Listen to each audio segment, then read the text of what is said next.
I used to think losing everything only happened in movies until it happened to me. One morning, I woke up with a job, a family, and a home. By nightfall, I had none of those left. My name is Carlo, and this is the story of how I lost everything and how hope found me when I least expected it. For 7 years, I worked as a construction laborer. The pay wasn't much, but it was steady, and every payday. I brought home bread and pancit for my wife and our little girl, Mia. We didn't have much, but our laughter filled the tiny house we rented near the terminal. My wife. Lorna often said, "As long as we have each other, we'll be fine." I believed her until the day I was called into the office and handed a small brown envelope. "Times are tough," my boss said. "We're letting some people go." I was one of them. It's just like that. The job that kept us alive was gone. At first, I told myself it would be fine.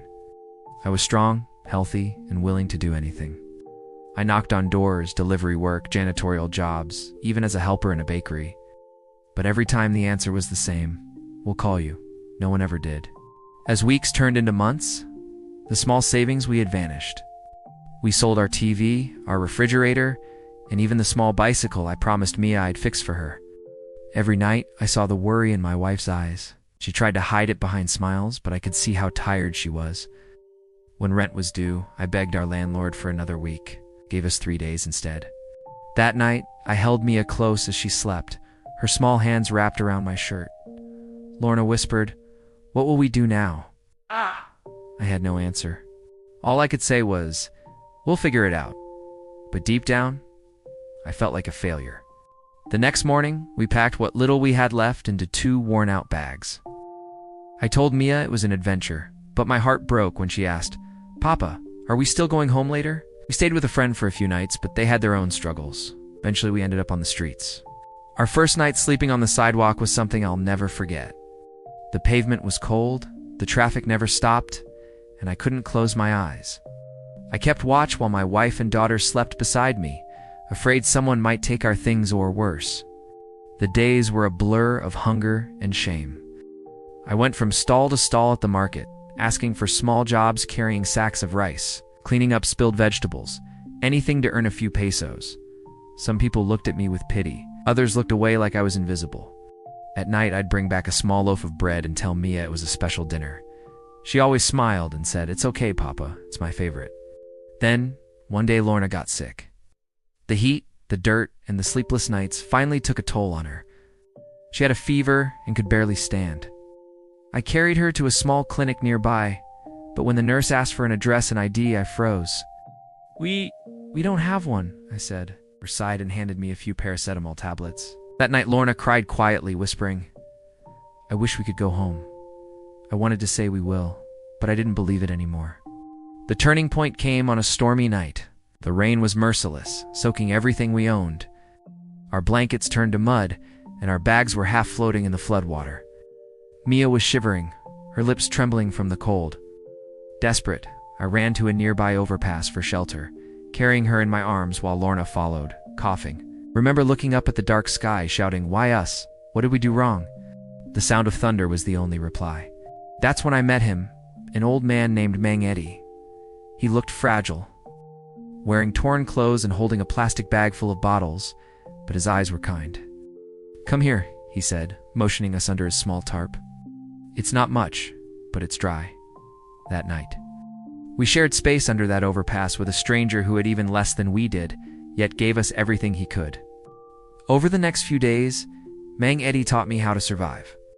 He showed me where the church handed out breakfast, where to line up for food donations, and how to collect bottles and scrap metal to sell. He said something I'll never forget. "Life is like trash, Carlo. People throw away what they don't see value in. But if you look closely enough, you'll find treasure in it." Those words changed me. I started waking up before sunrise to collect recyclables. I pushed an old cart, barefoot, through the streets, gathering bottles and cans. It wasn't much, but I started earning a few hundred pesos a day, enough for food and medicine. I began saving coins in a small jar I found in the trash. Every night I'd show Mia the jar and tell her, "This is our dream jar." She'd smile and add a coin of her own. Weeks later, a woman from a nearby community center noticed me sweeping the sidewalk even after collecting bottles. She approached me and said, "You're hardworking." We need people like you in our cleanup program. It pays weekly. Are you interested? I nodded so fast she laughed. That job became my first step back. For the first time in months, I had an ID card again. I had a purpose. With that small income, I rented a tiny room behind the church. It wasn't much. One bed, one fan, and a roof that leaked during heavy rain, but it was ours. The night we moved in, Mia jumped on the bed, laughing. My wife hugged me tight and whispered, "We're home." I hadn't heard her say that word in a long time. As time passed, I worked harder. I helped organize cleanups, volunteered to train others, and eventually, I was offered a chance to attend a short seminar on waste management and small business skills. I took it seriously, studying every night while Mia did her homework beside me. After a year, I started a small recycling stall, Mia's Eco Shop.